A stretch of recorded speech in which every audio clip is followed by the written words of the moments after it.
আসসালামু আলাইকুম সবাইকে ওয়েলকাম জানাচ্ছি রেসিপি বাই আমার কিচেনে আরও নতুন একটি রেসিপি দেখার জন্য। আজকে করে দেখাবো এক ভিন্ন ধর্মী পাটিসাপটা পিঠার রেসিপি। পাটিসাপটা পিঠা তো অনেক খেয়েছেন, এই পাটিসাপটা পিঠা কি কখনো খেয়েছেন? আর আজকে করে দেখাবো সুজির পাটিসাপটা পিঠা। হ্যাঁ, এই সুজি দিয়ে পাটিসাপটা পিঠা বানালে খেতে যে এত মজা হয়, আসলে না খেলে বা না দেখলে বিশ্বাসই করবেন না। আর যে সুজি দিয়ে এত সুন্দর পাটিসাপটা পিঠা বানানো যায়, তাই আমাদের আজকের রেসিপি হচ্ছে সুজির পাটিসাপটা পিঠা। আর চলুন তাহলে শুরু করি আজকের পাটিসাপটা পিঠার রেসিপি। তবে রেসিপিতে যাওয়ার আগে এখনও যারা আমার চ্যানেলটা সাবস্ক্রাইব করেন নাই, প্লিজ আমার চ্যানেলটা সাবস্ক্রাইব করে পাশে থাকা অল বেল আইকনটি বাজিয়ে দেবেন, যাতে করে আমি নতুন কোনো রেসিপি ছাড়লে সাথে সাথে নোটিফিকেশন চলে যায় আপনার মোবাইলে। আর ভিডিওটি ভালো লাগলে অবশ্যই ফ্রেন্ড এবং ফ্যামিলির সাথে শেয়ার করতে কিন্তু ভুলবেন না। চলুন তাহলে শুরু করি আজকের পাটিসাপটা পিঠার রেসিপি। তো পিঠা রেসিপি করার জন্য প্রথমে আমরা পিঠার ব্যাটারটা তৈরি করে নেব। তার জন্য আমরা এখানে নিয়ে নেব 1 কাপ সুজি। তো 1 কাপ সুজির সাথে এখন আমি দিয়ে দিব হাফ কাপ পরিমাণে ময়দা। আপনারা চাইলে এখানে কিন্তু ময়দার পরিবর্তে আটাও ব্যবহার করতে পারবেন। এখন এর মধ্যে দিয়ে দিলাম লবণ, হাফ চামচেরও কিছুটা কম। আর এর মধ্যে এখন দিয়ে দিব আমরা খেজুরের গুড়। আমি ভরে 1/4 কাপ খেজুরের গুড় এখানে নিয়েছি।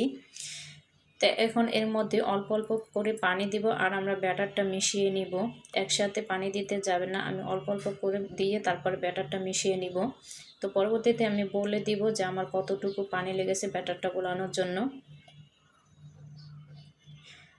তো অল্প অল্প করে পানি দিব আর এইভাবে মিশাতে থাকবো। আপনারা চাইলে কিন্তু এখানে পানির পরিবর্তে কিন্তু দুধও ইউজ করতে পারেন। এটাকে এখন অনবরত নেড়ে চেড়ে মিশাতে হবে যতক্ষণ না পর্যন্ত খেজুরের গুড়টা ভালোভাবে মিশে যায়। আর অল্প অল্প করে দেখতে পাচ্ছেন যে আমি পানি দিতেছি, একবারে কিন্তু আমি পানি ঢেলে দিইনি, আমি অল্প অল্প করে পানি দিচ্ছি আর মিশিয়ে নিচ্ছিলাম।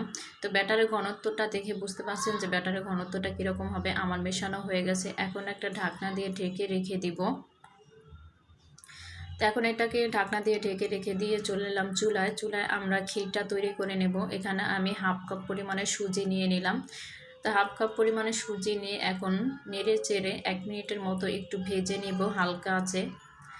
আর চুলার আঁচটা এখন মিডিয়াম টু লো এর মাঝামাঝি আছে। আমি 1 মিনিটের মতো ভেজে নিয়েছি। এখন এর মধ্যে আমরা দুধ অ্যাড করব। আর দুধটা দেওয়ার পরে কিন্তু অনবরত নেড়ে চেড়ে মিশিয়ে নিতে হবে সাথে সাথে, যাতে করে সুজিটা দলা পেকে না থাকে। দেখতে পাচ্ছেন যে আমি অনবরত নেড়ে চেড়ে কিন্তু মিশিয়ে নিচ্ছি। আর এখানে সুজির হালুয়াটা করার জন্য এখানে আমার দুধ লেগেছে প্রায় 2.5 কাপ পরিমাণে দুধ আমি ইউজ করেছি এখানে। আপনারা চাইলে অর্ধেক দুধ অর্ধেক পানিও কিন্তু ইউজ করতে পারেন। দিয়ে দিলাম সামান্য পরিমাণে কিছুটা লবণ, হাফ চামচের মতো। আর দিয়ে দিছি এখানে খেজুরের গুড়, হাফ কাপ গুড় আমি দিয়ে দিলাম। তো অনবরত নেড়ে চেড়ে এখন মিশিয়ে নিতে হবে গুড়টা ভালোভাবে গলে যাওয়া পর্যন্ত। আর চুলার আঁচটা আমি মিডিয়ামে রেখেছি। দেখতে পাচ্ছেন সুজিটা কিন্তু হয়ে এসেছে। এখন এখানে সুগন্ধের জন্য দিয়ে দিছি 2 টুকরা দারচিনি আর 2টা এলাচ। আপনার চাইলে এলাচের গুঁড়াও কিন্তু ব্যবহার করতে পারেন। তা আমার মনে হয়েছিল মিষ্টিটা একটু কম হয়ে গেছে, তারপরে আবার আমি 1/4 কাপ পরিমাণে খেজুরের গুড় এখানে ইউজ করলাম। তো মিষ্টিটা আপনারা আপনাদের স্বাদ মতো কিন্তু দিয়ে দিতে পারেন, আমি আমার স্বাদ মতো দিয়ে দিলাম। আর এখন এর মধ্যে দিয়ে দিলাম 1/4 কাপ গুঁড়া দুধ। আর এই গুঁড়া দুধটা দেওয়ার কারণে কিন্তু এই ঘিটার ভিতরে খুব সুন্দর একটা ফ্লেভার আসবে গুঁড়া দুধের, আর খেতেও ভালো লাগবে। তো আমার হালুয়াটা কিন্তু রেডি হয়ে গেছে, দেখতে পাচ্ছেন এর ঘনত্বটা। তো আমি হালুয়াটা নামিয়ে রেখে আমি চলে এলাম ব্যাটারের কাছে। তো ব্যাটারটা দেখতে পাচ্ছেন সুজিটা কিন্তু একটু ফুলে উঠেছে। তো এখন এটাকে 1 মিনিটের মতো আমি ব্লেন্ডারে ব্লেন্ড করে নিব। অবশ্যই একটু ব্লেন্ড করে নেবেন, তাহলে যে পাটিসাপটার পিঠাটা আমরা বানাবো সেটা খুব মসৃণ হবে আর খেতেও ভালো লাগবে। তো আমি চুলে একটা ফ্রাই প্যান বসিয়ে তার মধ্যে একটু তেল ব্রাশ করে দিয়েছি। অবশ্যই ফ্রাই প্যান বসিয়ে তেল ব্রাশ করে তারপরে কিন্তু পিঠার ব্যাটারটা দিতে হবে। তো ঘনত্বটা আমি দেখিয়ে দিচ্ছি কেমন। তো এই যে দেখতে পাচ্ছেন ঘনত্বটা। আর এই ব্যাটারটা গোলানোর জন্য আমার প্রায় 2.25 কাপ পরিমাণে পানি লেগেছে। তো এখন ব্যাটারি থেকে 1 চামচ ব্যাটার নিয়ে আমি এইভাবে গোল করে দিয়ে দিচ্ছি। দেখতে পাচ্ছেন যে কাজটা আমি আসলে কিভাবে করছি। 1 চামচ ব্যাটার দিয়েই কিন্তু একটা পিঠা হয়ে যাবে। তার পিঠাটা হতে কিন্তু বেশি সময় লাগে না, 1 মিনিটের মধ্যেই কিন্তু পিঠাটা হয়ে যাবে। তো দেখতে পাচ্ছেন পিঠাটা কিন্তু হয়ে যাচ্ছে। আপনারা চাইলে কিন্তু ঢাকনা দিয়েও ঢেকে দিতে পারেন। তো ঢাকনা ছাড়াই কিন্তু পিঠাটা দেখতে পাবেন যে 1 মিনিটের মধ্যে হয়ে যাবে।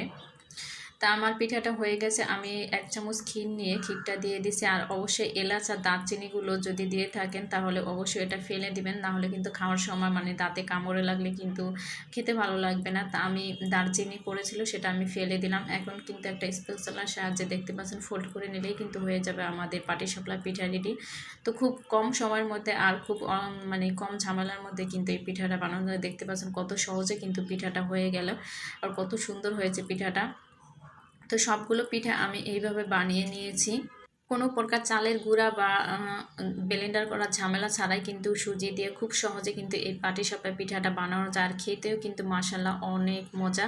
কাউকে খাওয়ালে সে আসলে বুঝতেই পারবে না যে এটা আসলে সুজি দিয়ে তৈরি করা, আর খেতেও অসম্ভব মজার হয়। তো আজকের আমার এই পিঠার রেসিপিটি যদি আপনাদের কাছে ভালো লেগে থাকলে প্লিজ আমার চ্যানেলটা সাবস্ক্রাইব করে পাশে থাকা অল বেল আইকনটি বাজিয়ে দেবেন, যাতে করে আমি নতুন কোনো রেসিপি ছাড়লে সাথে সাথে নোটিফিকেশন চলে যায়। আর যারা আমার চ্যানেলটা সাবস্ক্রাইব করেছেন তাদেরকে অসংখ্য ধন্যবাদ। আর ভিডিওটি ভালো লাগলে অবশ্যই ফ্রেন্ড এবং ফ্যামিলির সাথে শেয়ার করতে কিন্তু ভুলবেন না, বেশি বেশি শেয়ার করে দিবেন। তো ভালো থাকবেন সবাই, আল্লাহ হাফেজ।